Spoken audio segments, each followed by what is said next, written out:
I liked the job that I was in, but I ultimately had a little bit of an now or never moment and just decided to say, all right, it's now or never to get into real estate.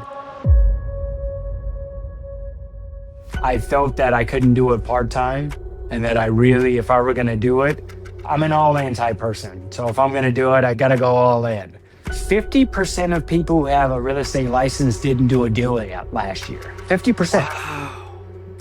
That was an email that I got. 50% of people that have a license did not do a deal last year. Wow. That's insane. I always tell buyers and sellers, I'm not in this to sell you this, right? I want you to pick up my phone call a year from now and say, man, Corey's calling me, great. Versus, wait, this is that realtor that sold me something? Hang up the phone. Or, man, I hated working with Corey. I want my clients to pick up my phone calls 5 years from now. Corey, thank you so much for coming on the show. You know what? And I want to make sure I pronounce your name. Yoon? I just go by UN. UN. There we go. UN. Thank you for having me, UN. Cool. So give us the quick origin, man. Like what first pulled you in towards real estate and how did you grow up kind of, lead you to all these programs, all these different things that you're doing nowadays? Yeah, it's funny. I can't really pinpoint it to one thing. Just talking to multiple people in the business, especially when I was in college, I just always had a little bit of interest in real estate, seeing people sell homes, and that kind of just pulled me towards it. Nothing fancy, no huge reckoning. I didn't wake up and have a flash. It was just kind of like, this is, this seems like something that I would truly enjoy. And it's funny because I truly have. It's been the longest career that I've been in. Gotcha. So I did notice that you had your license in 2010, but you didn't really go full-time until 2014. What would those first few years look like? And, what finally made you say, hey, you know what? I'm going to go all in. That's a great question. So I got my license in 2000, like you said, 2010. So I graduated college in 2008 with a business degree with an emphasis in real estate. So I'd always knew it, in some form or another, I wanted to get into it. 2008, everyone knows, market crash. I was scared out of my mind to get into real estate. So it's scared out of my mind to even take a test and even think about getting into real estate. So I stayed out of it for those first couple of years. I grabbed the first job that I could. I was a supervisor actually for retail at Gap. And I did that for a couple of years. Finally studied my test in 2010, took my test. I want to say it was 2011. I sold one home and I sold a home to a family member. And then from there was a lot of transition going on, whether it be, I had a lot of transition going on in my life. I had a lot of transition going on in the job that I was in when I was doing full time. And then I had a lot of transition at the brokerage that I was at. So after selling that home, I just stopped. I didn't do anything. And then it was 2014 where I had a long talk with my wife. I liked the job that I was in, but I ultimately had a little bit of an now or never moment, and just decided to say, all right, it's now or never to get into real estate. But I felt that I couldn't do it part-time, and that if I were going to do it, I'm an all-in type person. So if I'm going to do it, I gotta go all in. So I said, I'm gonna jump in all in. I had some money saved up and I jumped into real estate full time. And I had, the previous job that I was at, there were a few things I didn't like. I was previously a store manager for a retail company, not to be named. They're a great company though, but it just wasn't working out for me. And ended up getting out of it. Said, I'm going to do real estate full time. Gotcha. The CSUN's business program, that more give you a formal real estate education before you ever wrote an offer. How has that like academic foundation showing up in the ways that most agent wouldn't really expect it? And I found it out pretty quickly. It didn't mean anything. Oh, that's interesting. Yeah, it put me on the best part about it was it actually put me on a fast track to get my broker's license. So when I took my test, I actually had the option to get a regular salesperson license or take the harder test and get the broker's license. And I jumped in and got the broker's license. And I figured why not? I had to take one more class either way, and it was the same class to take one test. I said, maybe later on down the future, I would open up my own brokerage. And that with the broker's license, there are a few additional things that you can do that you don't need additional permission from your brokerage from. So with that, I just decided to take that and kind of keep it in my back pocket. So that is maybe one of the biggest benefits that you would see with that degree that not a lot of people know is that it just opens up your options as far as being able to be a broker immediately. Gotcha. Like, So can you explain real quick, like exactly what that looks like for the ones that don't know? yeah, so a salesperson, you have to land your license with the broker. So that's your salesperson. You work under a brokerage. Now, if you have your broker's license, you have the option to either start your own brokerage immediately. You can start doing deals even without a brokerage immediately. And you see, they're not that far. I mean, it's not that common, but I do see it, and I actually still see it where you'll have. If you look on the MLS, it have the person's name, and then it just has the person's name and broker. Because as a broker, you're even just allowed to do it on your own. Or you could hang your license, which I do, with another brokerage. It just gives you a little bit more leverage, depending on who you are or what you want to do. And that's to me that was one of the bigger benefits when I started, and then continues to be as I go along, because every 4 years, any licensee you're going to need to renew anyway. Gotcha. So your career started in like LA, Carson area before you ever planted your flag in kind of South Bay of San Diego. Kind of what drove that move, and how did switching market kind of reshape your approach? So the move from Carson, which is funny because that part of LA is their South Bay. So I moved from South Bay to South Bay. So I grew up in Los Angeles, and that's how I got my career started there. So that was 2014. And then the end of 2021, about 7.5 years of working in Los Angeles, we picked up me, my wife, and we had a young son at the time. Well, still young, who's been out here for 4.5 years. But we wanted to raise him out this way. So in wanting to raise him out this way, we chose a specific part of San Diego County. We did our due diligence just as any buyer that I would help do. And we did our due diligence and chose a certain part of East Chula Vista. And it's truly, that was the driving force is we just wanted to truly have our family started out here and raise our son out in San Diego County. Do you feel like that transition was very difficult? Yes, actually. How was that experience? Like, how did you get over that? Yeah, it's funny. It was more difficult than I thought. And it made me reevaluate a lot of the way that I was doing business. And part of that was, like when I came from LA, a lot of my business came from my database. So friends, family members, just people I knew. Again, I've been living out there for, at that time, 35 years. That's a long time. That's a long database. And, a lot of people that once you start doing good work, that comes back to you. Of course. Through referrals and just being able to stay on top of your database that way. So transitioning out here, I mean, we moved out here and we didn't know anyone. The basis was we just wanted to raise our kid out this way.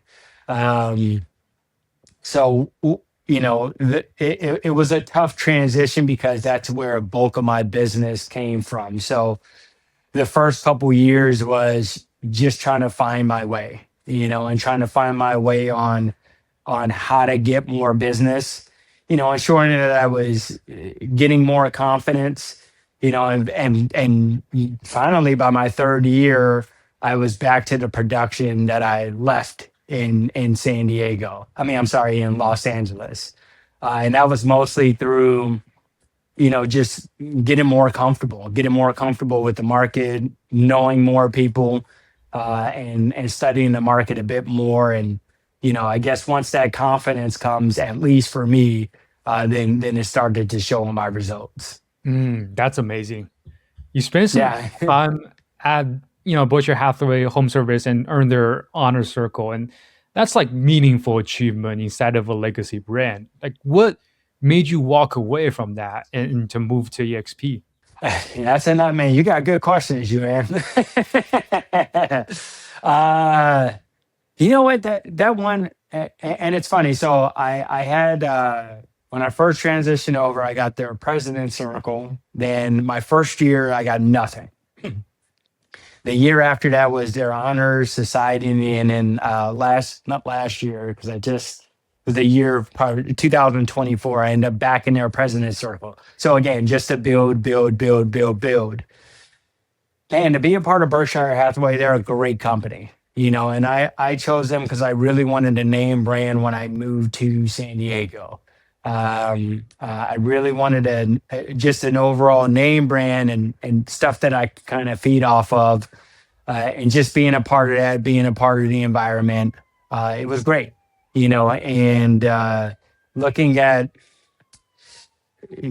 you mentioned like their president circle, I think it was like when I did it, the last year I was there, full year 2024, I think it was like their top like 5% in their company, maybe like top five, top 10% in their company. And I was actually number one in the Chula Vista office, very proud to say that year. And, that was just through, again, sheer work. And it was just an honor to be a part of it.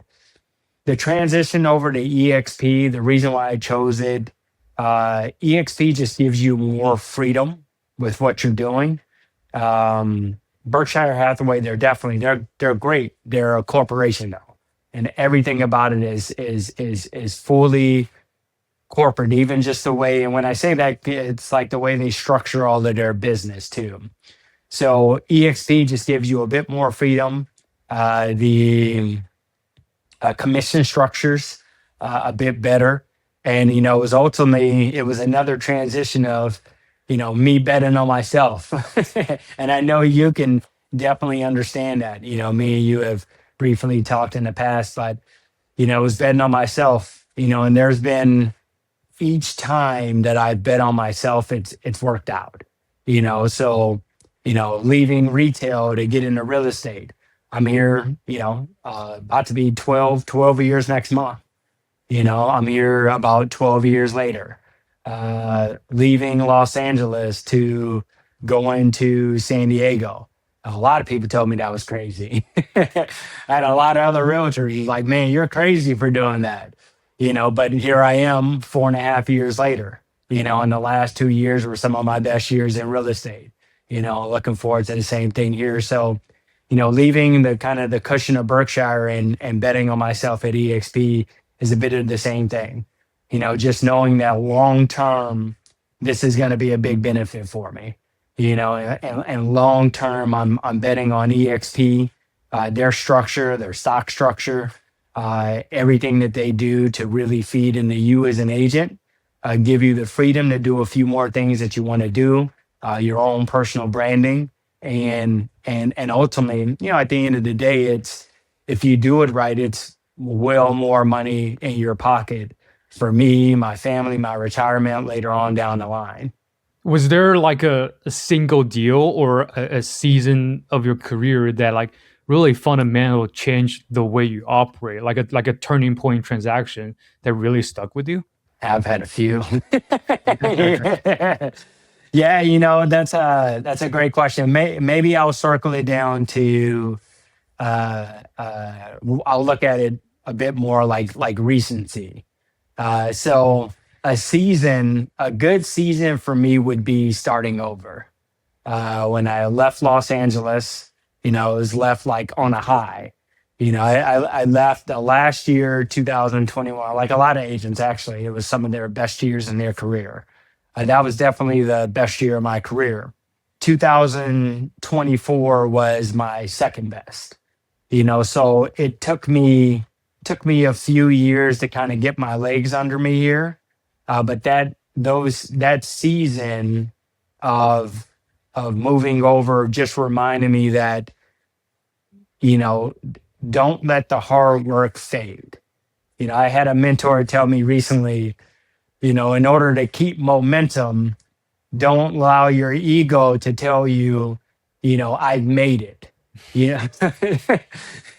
So and that's an ego trap. When your brain tells you your ego, however you view it, but when it says I made it, because it allows you to forget what got you there. And I look at a lot of motivational videos. I know you probably do too, and a lot of people watching this probably do. And that's something that you do here. And I will say I lost a piece of that because my ego or my subconscious had said I made it, and I didn't, and there was a whole lot more work to do, and that's what that season taught me is that in real estate there's plenty of transitions. There's plenty of times you have to look in the mirror, and that prepares you for moving forward. And I tell that to you can talk to seasoned agents about that, like myself, people who've been in it way longer, or you can talk to, that's some advice that, I would pass along to a newer agent is just, continue at it.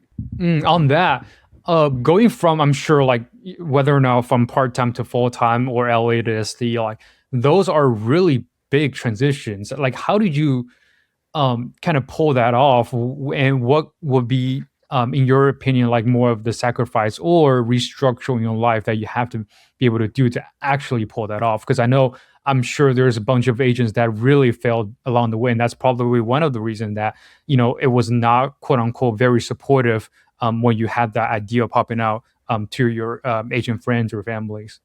I would just say just survive the valley, right? You have the highs and the lows, and if there's a way that you can survive the valley, and just stick with it.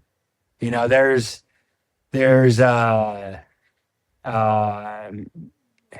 like if you have a goal in mind and you just stick with it, no matter what happens, that there's a finish line there, and seasons don't last. Like you mentioned seasons on the last question. Seasons don't last. It's why they're called seasons. So if you just understand that won't last, and you can really push past it, man, that's the ultimate help. And reach out. There's been plenty of times where I've reached out to other people, reached out to other friends in the business, reached out to mentors, and just, there's been times where I've had to humble myself and just ask for help. Hey, this isn't working for me. Like, what are you saying that I'm not that may be able to help me? And I've had to do that a few times in my career. And it's truly that's been like really helpful. But again, going back to like the seasons don't last, and as long as you can stick with it, a lot of man, there's a crazy. I think the last crazy number I heard with real estate agents was like most agents are out of the business within. Yeah, you'll have to look on the NARA car website, but I want to say it was within like 3 months. That's crazy. It was, I know it's well within the first year, but, and I've seen it with agents that, get the license, they're really hyped up, they show up to the office and I've seen it all throughout my career, and then they just don't show up anymore, and there's no real consistency there, and when I first got into real estate full time, even when I transitioned over to San Diego, my thing is like I show up each day, and I'm ready for an opportunity that comes my way. I'm like very structured when it comes to my schedule, and I just treat it as a real job.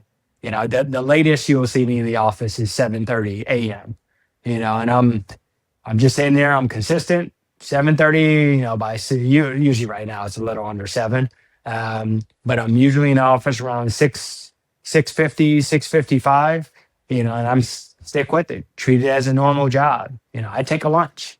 I'll take a break every now and then. You got to treat it as a normal job. How do you looking at when you say, most agents don't even make it for that short amount of time, right? So there's, I'm sure, what we call it like a vast majority of agents where they're looking at, okay, vast majority agents don't survive that period of time, 3 months, 6 months, whatever that timeline is. Now, once you get survived, right, like you kind of looking at, okay, I got like a ticket to play the game, right? Like I call it. How do you differentiate kind of the good people that survived it, like they're good, versus the top 1% that you are to from good to the great, like the top tiers, 0.1% even. What kind of differentiate the good people to the great people? It's funny you say that. It's a great question because even myself am trying to get from this level to up here. And I've really been studying that more recently. And someone I had a mentor tell me to get from here to here. So the good to great. It's you got to be systemized.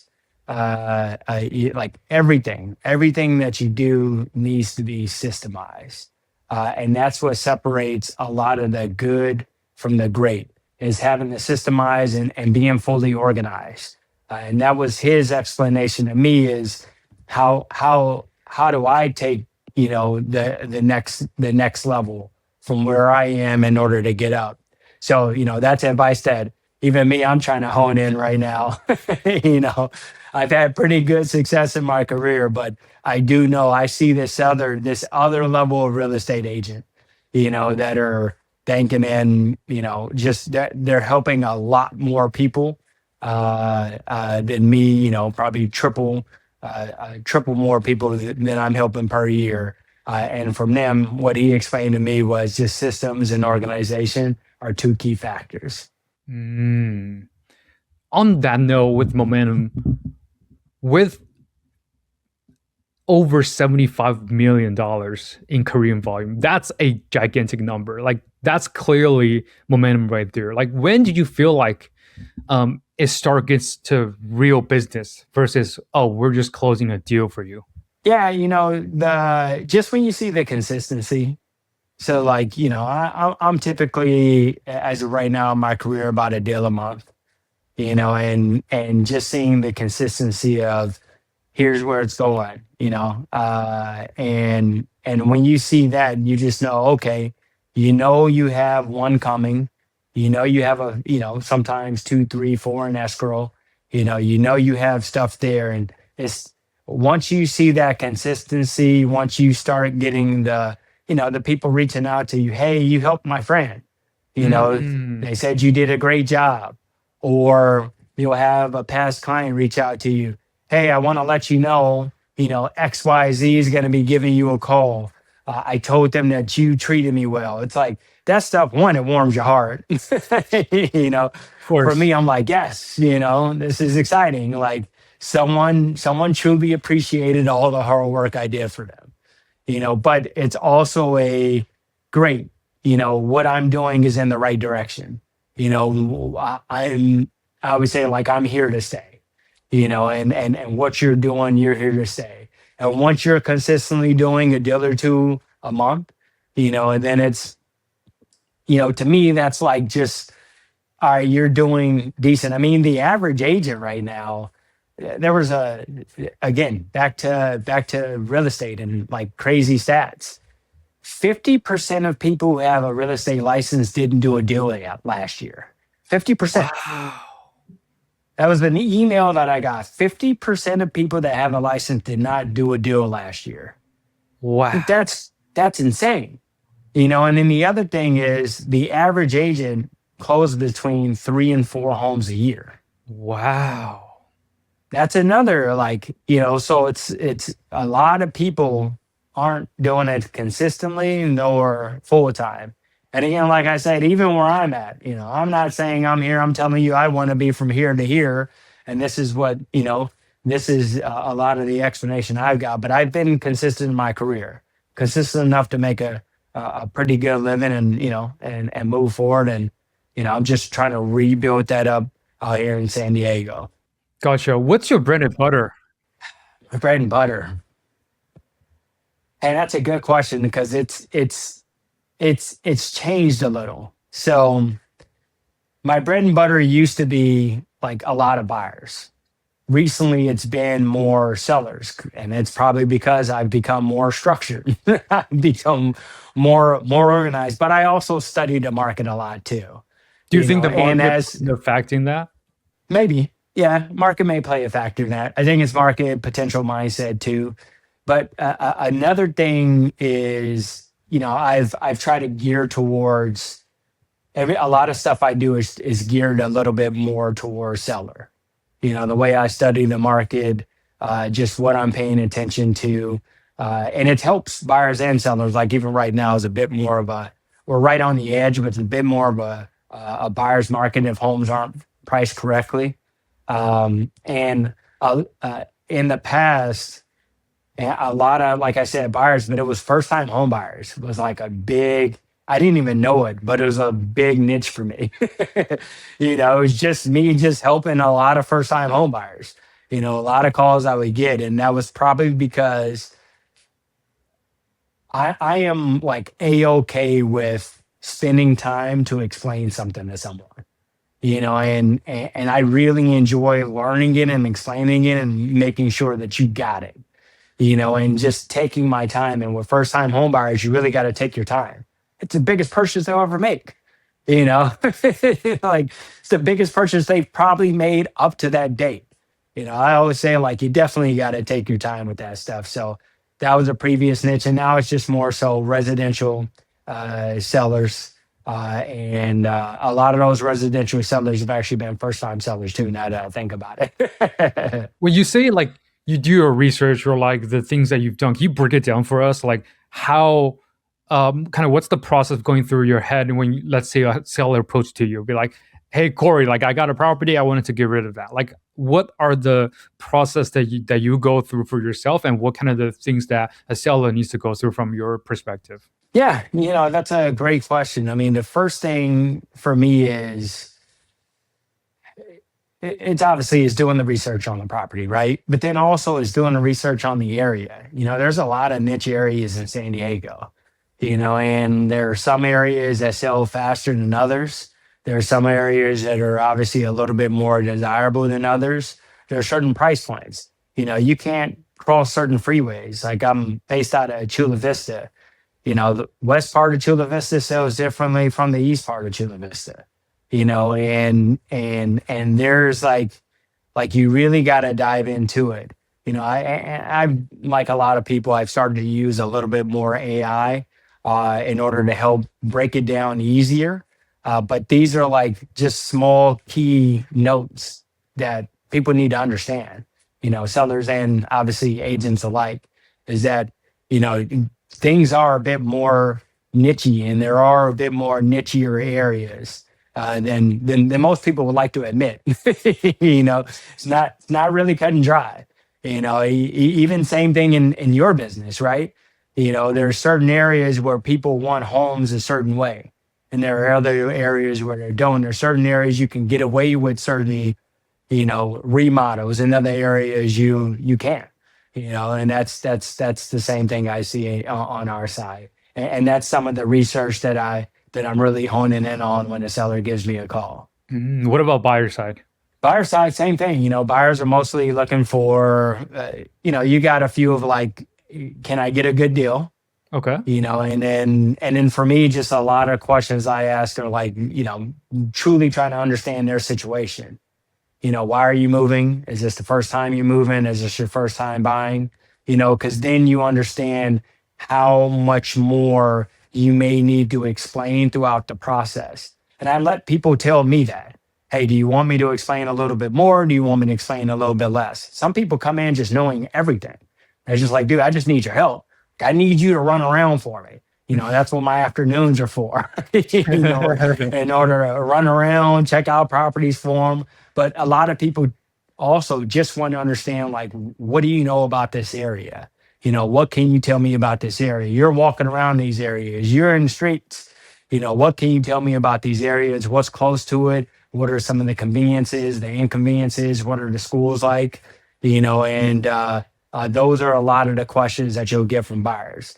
And certain stuff as far as like I always explain, especially buyers, it's like you may feel great with the area, but make sure you're driving by on a Saturday afternoon. See what your neighbors are like. Don't hesitate to talk to someone out there. you know, Neighbors will tell you the truth. I talk to neighbors all the time. I'm like, hey, what's this neighborhood like? Give us the juice.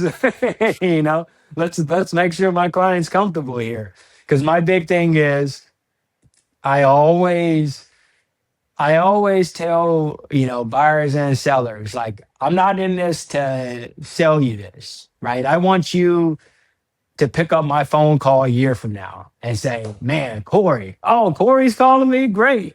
Versus, wait, this is that realtor that sold me something, and kind of like hang up the phone. Or, man, I hated working with Corey. I always say, like, I'm not just here for now, I'm here for 5 years from now.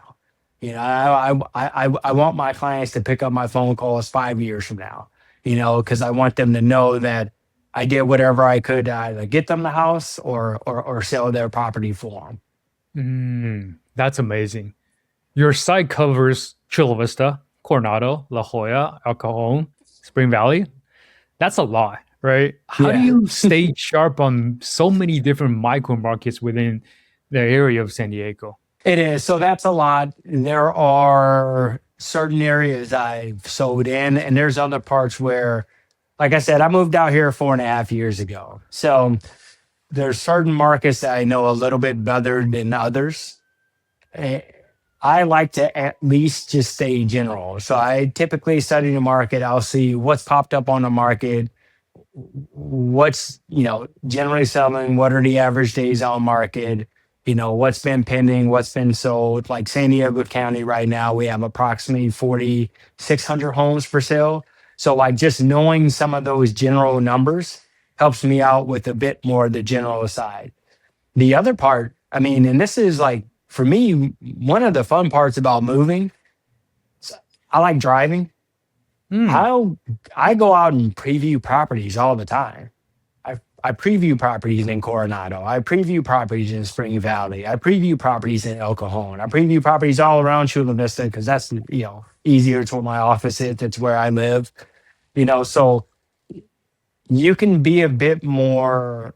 What helps me with some of that generality is just I'll go out and I don't hesitate to preview. You know, Usually I'll try to do it 2 to 3 times a week, and I bunched it up into areas. So I have like 4 to 5 homes of preview in certain areas or certain areas close to each other, and that's helped me sell. Like I've sold in San Carlos, I've sold in Spring Valley, I've sold in El Cajon, I've sold in Mira Mesa. I've sold in San Diego, like even 92154 Chula Vista. So it's helped me be able to sell in a lot of these different places because I just don't hesitate to go out and preview property in some of these other places, and kind of Mm. make a mental check of, hey, here's what this area is like, or, here's what's over here. And the other thing too is uh, part of my background when I first moved out here, I went out and I did an Ironman. Oh, It was like a huge triathlon, and with that, I would bike around a lot. So I'd bike around, or like even right now, I still do like a little bit of sort of long distance running on Sundays, and I'll choose a different area to run in, and then I'll just go and run around that area. You know, Again, I got a young kid, me and my wife, so being out here, we would go and visit a lot of different places. So just that keeps my eyes open real estate wise, along with studying the market, but just, mentally having a picture of all these areas, again, since only being out here for 4.5 years. gotcha. So I see you describe yourself as driven by precision, professionalism, and integrity. Was there ever a time where it cost you a lot in the short term, but actually paid it off in the long term? Yes. Um, so integrity is always number one. I've never had an issue with that. That is, I got into real estate knowing absolute integrity. So that's never been anything that's cost me any less than the precision. That's cost me. And being precise with what I was doing cost me early in my career. And the second I found out really early, and it was you got to pay attention to one, what you're saying, how these escrows are going, staying on top of timelines, and how you're communicating with your clients when it comes to timelines. I wasn't that in the first part of my career, and it just the mistakes ensue. What does that mean? Like, can you give us like examples? Like when you say precision, right? Like, what does it mean in the sense of, let's say, you have an example or a particular story that you can say, like, with precision, that's X, or without precision, it's Y. Because it sounds like, to me right now, it's more of the way you communicate to each other. Yeah. So even that though, so it's the communication, but being precise on when things are going to happen.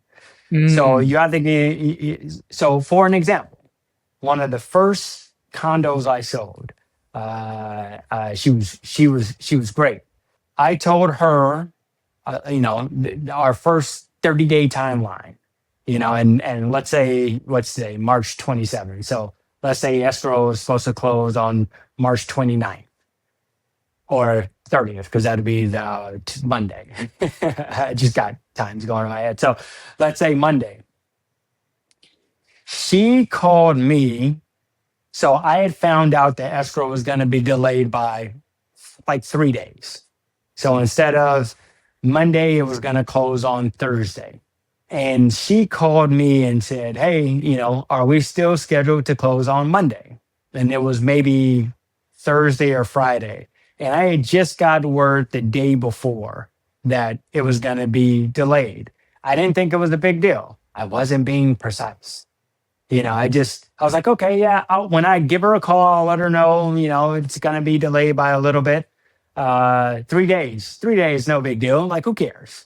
And it was just, I didn't, and I don't know, I was really young. So I was young in my career. Like I said, I think it was like literally like the first condo I had ever sold.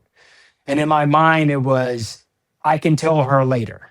So when she called me, which is always for any real estate agent, if they call you, you want to make sure you're on top and you're giving them information versus them getting it from somewhere else and having it asked you. She called me and asked me, oh, great. So we're closing tomorrow, right? Because I'm working out my money right now and I'm expecting it tomorrow. And I was like, oh, I actually just got word yesterday that it's going to be 3 days later. She ripped me a new one. Just absolutely. And like started yelling at me, and here's why. And I was expecting this money tomorrow. You never told me. That was my fault. It was absolutely my fault. And it goes back to precision. I wasn't precise. When I found out, I should have said it immediately.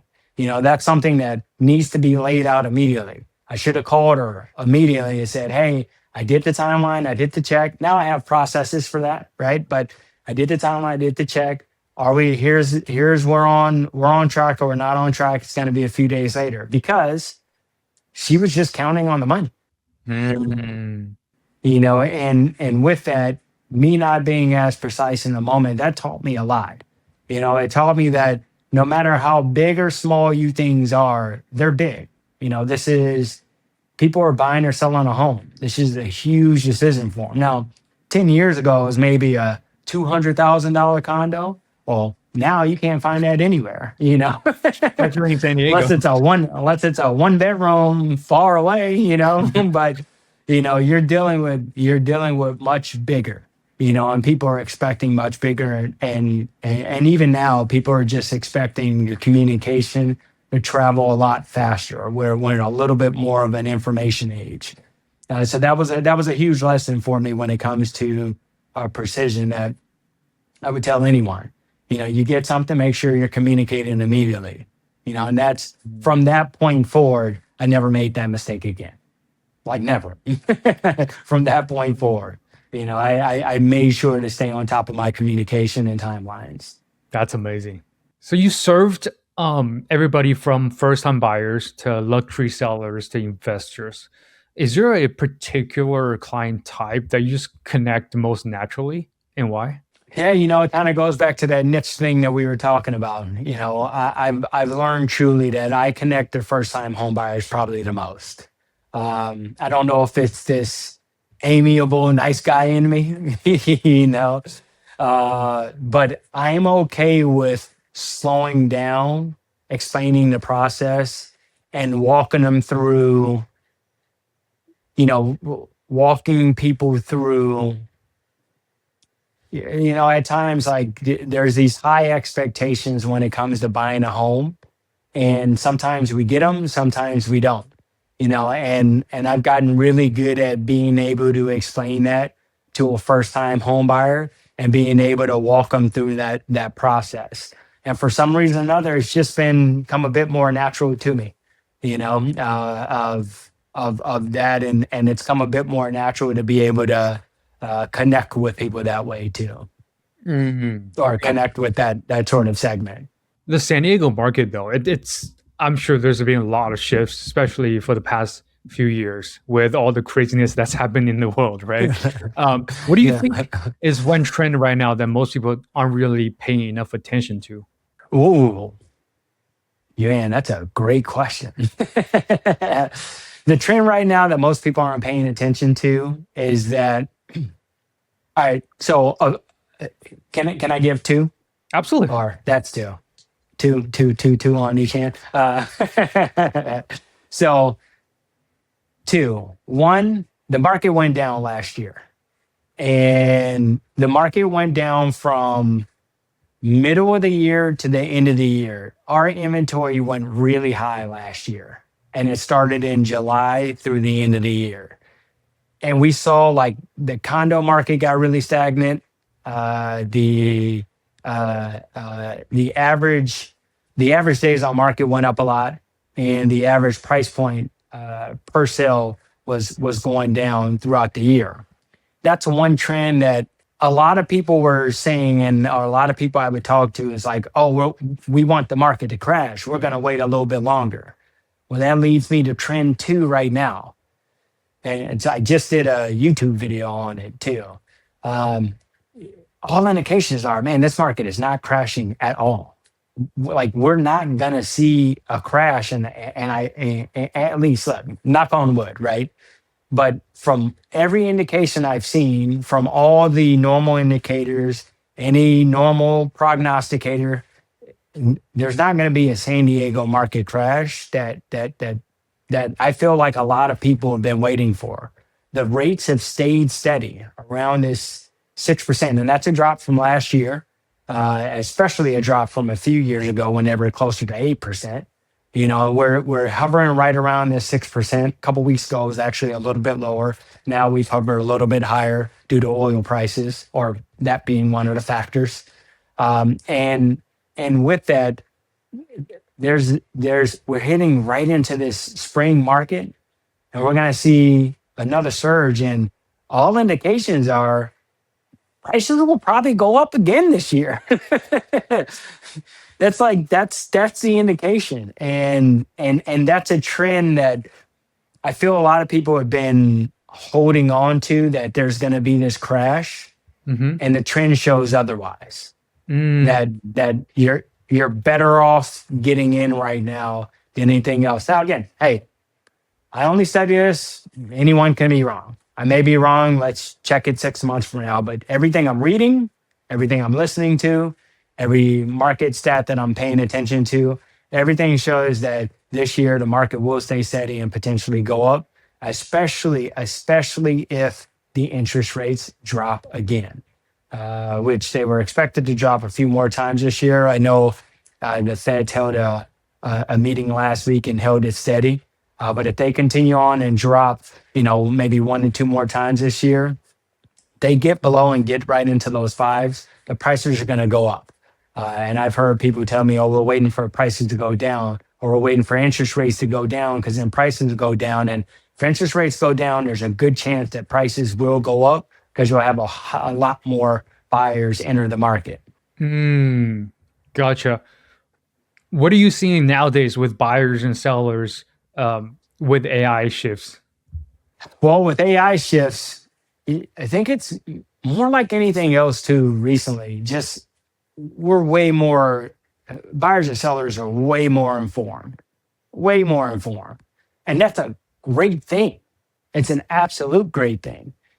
So they're coming to consultations, or they're coming to, or I'm going to listing appointments. So buyer consults or listing appointments, and they're just more informed. So it's easier to explain things, or easier just kind of whether it be explain the process or what's going on. But right now, just buyers and sellers are more informed. They're more in tune with what prices are. They're more in tune with what they should be paying for, and they're more in tune with what they should be doing throughout the process.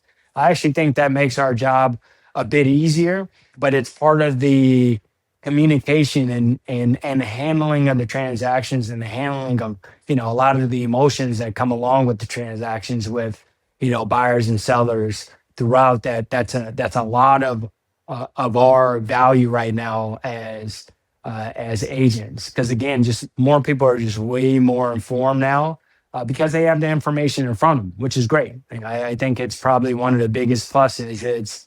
You don't need to explain all this information that you previously had to do, so it cuts down on the seller's time, it cuts down on the buyer's time, and we can focus a bit more on just your overall goals and the fastest ways to achieve them.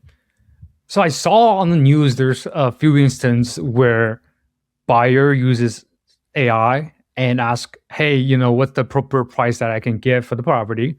And it's a lot lower than the asking price. And seller, on the other hand, asked this AI, and the AI was like, well, it should be a lot more than what you're selling for. And so then it, of course, gets the discrepancy of seller goes higher, buyer goes lower, right? And so those biases kind of gets to them and allows the deal not to get closed ultimately. But I'm curious on, like, have you experienced things like that before, or do you think that it is really worth trust for AIs to come out those answers based on the comp or things that quote unquote the AI researched it on? No, so it depends on so there's a lot of AI models that they're geared towards you as the user, right? So if I consistently tell my AI that, no, I'm looking to pay lower, I'm a buyer and I'm looking to pay lower, I'm looking for a good deal, it's probably going to send me prices that I'll probably agree with, right? Same thing on the seller. I'm looking to sell, I'm looking to get the highest dollar amount. What's the highest dollar amount? It's not taking it into, unless the user is going that far with it, it's not taking into account numerous of the nuances that go along with it. And again, I've used AI in order to help me compare, and I've noticed that to leave out certain comps or miss certain comps. It's okay. It's AI. It's great for what it is. But I have noticed that you got to get really specific. And you have to. It may potentially treat you as a buyer and your bias, and you as a seller and your bias. Even the instance you just gave, it's giving the seller the highest value. It's giving the buyer the lowest value. I think that's where even, us as agents still step in and say, hey, I hear that, and here's reality. Here's what actually has sold. I look at off market in our, tax system, and I look at on market also for what has sold and be able to give it out. And then, when it comes to a seller and even buyer, when we're trying to write up an offer, what's a fair offer? Hey, look at the interior of this property. What did this one sell for? And how does this compare with what you're looking to buy? So don't you think the seller's kind of looking for that same value? So, maybe right now in this market, it's a bit more on the market, or they don't have any offers on the table. Maybe we can adjust our offer accordingly, but we got to make sure that we're doing it in order to get the offer, accept it, so that way no one else comes in forward. And as the seller, especially right now in today's market, Mm, oh, actually, this goes back to a trend. One of the trends is if it's overpriced, those homes are sitting on the market. If it's right on target, those homes are typically selling within a couple of weeks, max. And that explaining that to a seller that yes, we want the highest value, but what's the best way to get there? And what do the comps actually, what are the actual facts and figures, and what are they truly telling us? And here's what it's going to take in order to sell faster. Otherwise, we'll be looking up 45 days from now and you would not have been sold. gotcha. Then And then what now would you're be chasing the market. gotcha. So what would be like, let's say you have buyers and sellers, right? Like I'm sure nowadays they're asking the AI a bunch of different questions, like how does it work, or like information, right? Like things like that. What would be your advice to them when they're using it? And how do you get info, and what kind of info should they get as the correct info versus more towards the biased ones that you said, where it's tailored towards the particular user that they're using it, right? And so, in other words, is there a specific questions or prompts that you would advise buyers and sellers to use for that AI to be able to give them actual usable things versus just a bias per user's request? Yeah,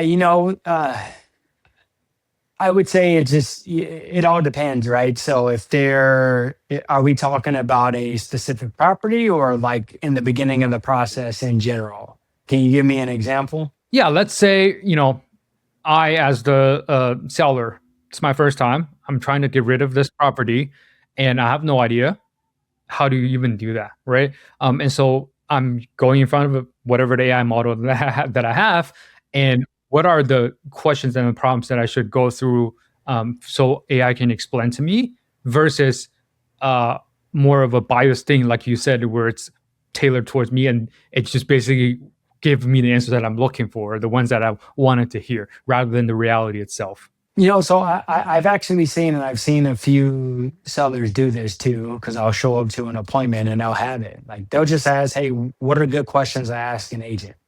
And what are good questions to ask an agent that I should potentially hire? And in that Uh, way, once you're sitting in front of them, they'll have questions tailored towards you in order to figure out, you know, is this, how long has this agent been doing it? What have they sold? Have they helped anyone in my situation, depending on what the situation is? Maybe they're an absentee owner, maybe they're an owner that's lived in there for a bit.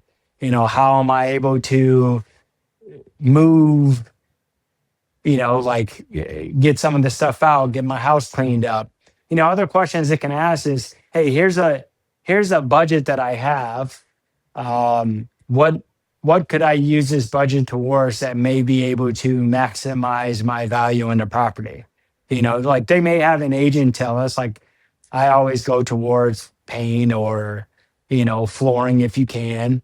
If they have a bigger budget, you can obviously do more on the property in order to maximize dollar for dollar what you're going to get, or in order to, especially right now in today's market where buyers have a bit more opportunity, where you want your home to stand out, and that's something that they can ask AI right now is like, what's a range? Here's my address. What's a range of what I could potentially sell for? And how can I end up on the top range versus the bottom range?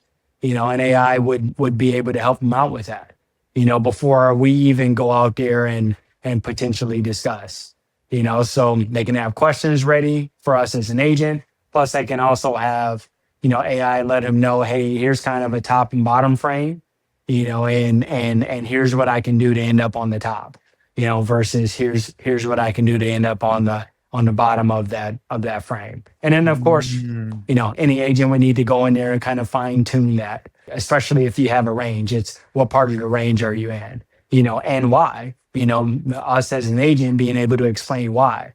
Well, here's why you would be on this, frame versus this one. And I saw a home yesterday and it was backed up to a freeway. I opened up the back door and it was just zoom, zoom, zoom, like you hear cars just going down the street. Like if you don't tell AI that, they're going to think you're on the top of the range. But if you have cars zooming down on the and through your backyard, you're going to be a little bit more on the lower range. But this is, kind of like expertise level, an appraiser is going to dock that. But most importantly, a buyer, that's a home that a buyer is going to go back to unless it's priced correctly, unless someone's going to go in there and explain, hey, this is great. You got a great home. This backyard's going to be a factor. People hear cars going back and forth the entire time. We either got to price it correctly, a little bit below the competition, or we can stick at it, but we may be on the market a little bit longer because this is the home that buyers are going to circle back to. Gotcha. What do you think best neighborhood in San Diego is that people are still sleeping on? Unbiased. Chula Vista, man. Go for it.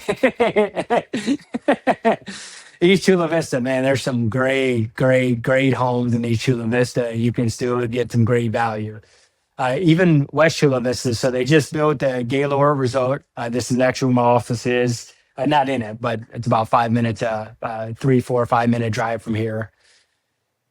So here you still have homes that are on lower range of the San Diego range ultimately.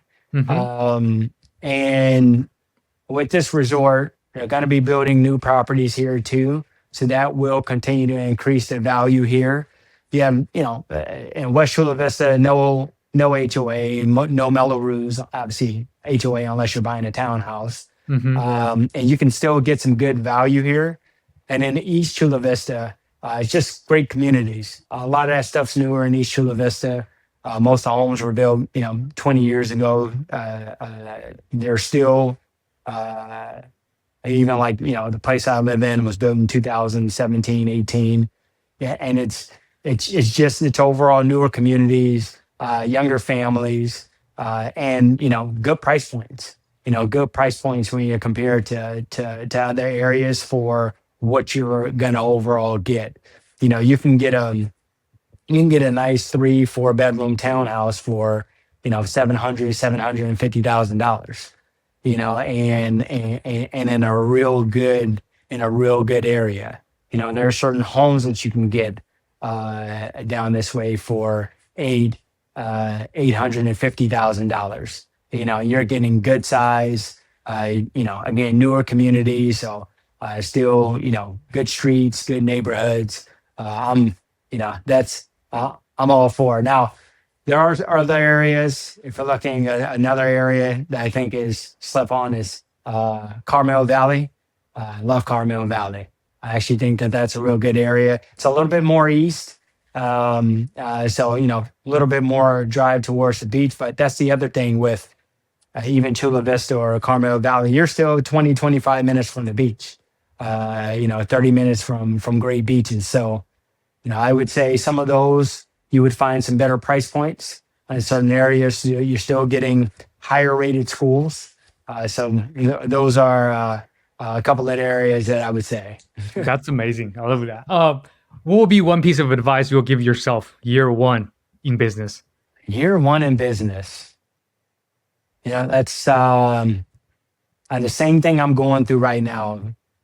Treat your database correctly.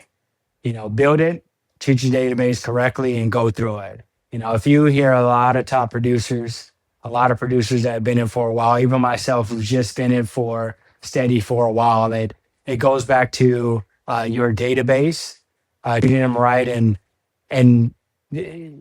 year one, and this is advice that someone gave me, treat it like a normal job.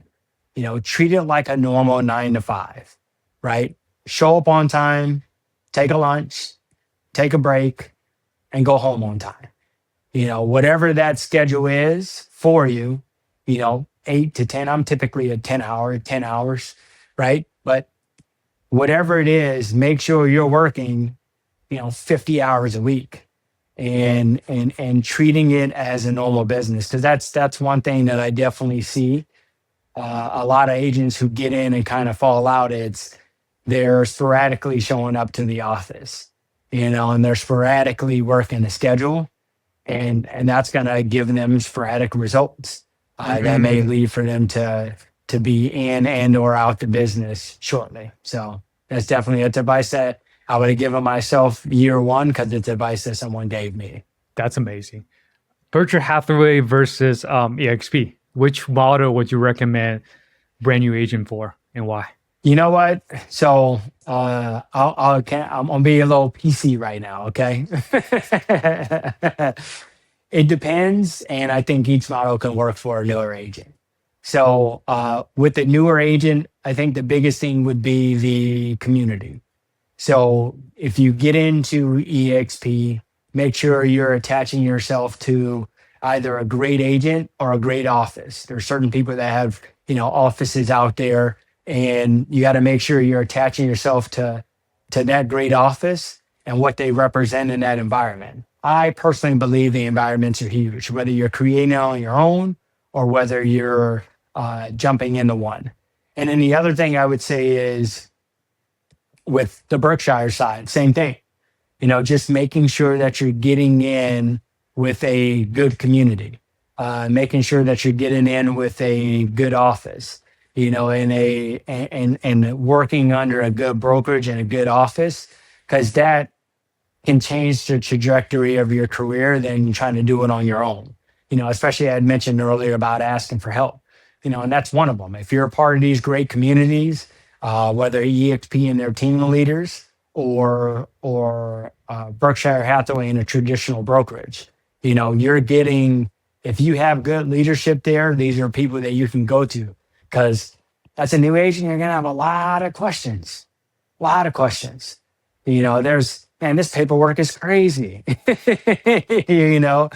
and then the emotions that happen, throughout transactions are crazy, so if you don't have someone that you can call, if you don't have a broker that you can call and just handle a few things for you, or be able to guide you to understand a few things, you're thinking transactions, you're thinking, how do I get business? How do I maintain the business? How do I say certain things to certain people? And a good team leader within EXP or a good broker and a good office within Berkshire Hathaway can make all the difference. So, again, a bit more of a PC, but I've had a good time at each company. Gotcha. I think it just depends on what your overall, what you're looking for. There's better splits at EXP than there is at Berkshire, but everything's, well, at EXP it's not negotiated, but in Berkshire it potentially can be, depending on who you are. But if you're coming as a new agent, it's going to be harder to try to negotiate a better commission split. That's amazing. You've got a lot of things, a lot of areas as well. What would you say you can see yourself taking your brand in the next 2 to 5 years? That's my brand in the next 2 to 5 years. So this year I changed up a bit because of me living here in Chula Vista, this being the main community I'm in, especially with now my son going to school here.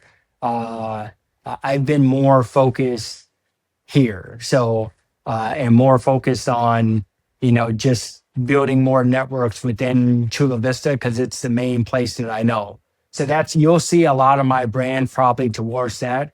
Obviously, I do San Diego. I'm here in San Diego. I'm around San Diego all the time.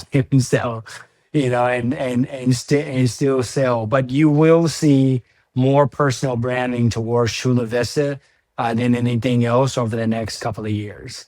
And it's mainly because I live here. This is where I preview the most properties. It's where my son goes to school, and it's a community that I ultimately fell in love with when we moved out here. And I got lucky. I had another agent in a mastermind group that lived out in San Diego. And I asked her, we moved, hey, I'm moving from LA to your area. Here's my criteria. Here's what we're looking for. Here's the type of community that we're looking for. And she pointed me towards East Chula Vista, and we came here and fell in love with it immediately. So you'll see a lot more of my branding, and even on the YouTube videos I've been doing over the last couple of months, that's a bit more of our story. Is we fell in love with this part of the community, So a bit more of my branding will be around this community more than anything else, just because it's where we're at. It's home. That's amazing. For someone that's watching who's thinking about getting their license and building a career the way you did, what would be the unfiltered truth about what does it actually take? We kind of touched on it earlier. It's you're gonna need to be persistent. You're gonna need to be able to handle any ups and downs, and that structure.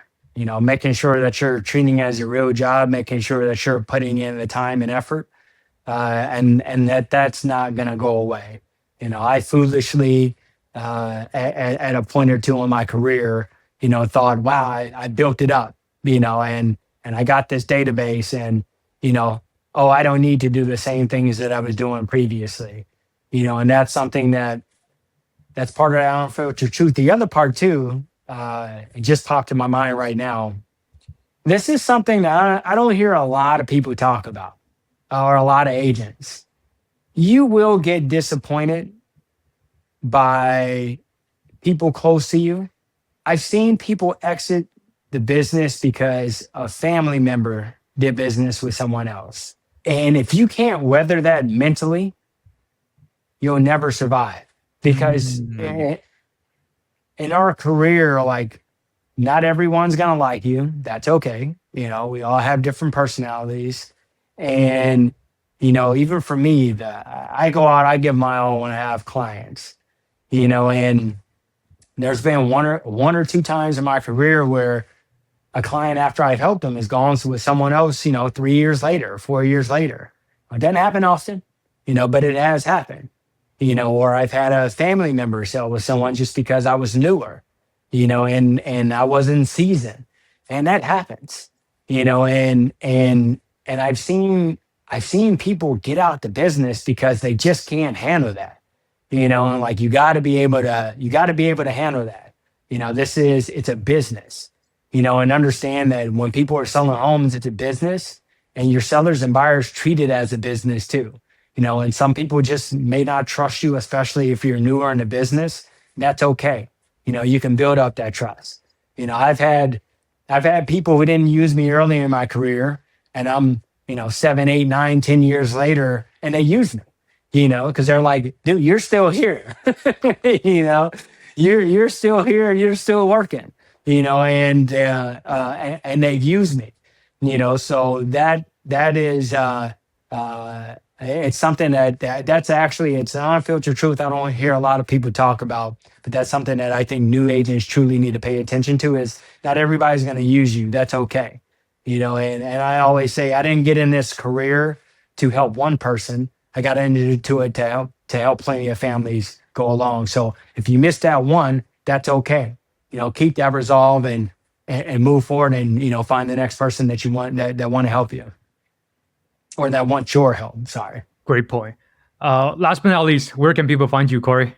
Yeah, that's a great question. So you can find me, you can Google me, Corey Reels, CoreyReels. I do have a YouTube channel now. It's Reels Premier Property. So I do market updates weekly.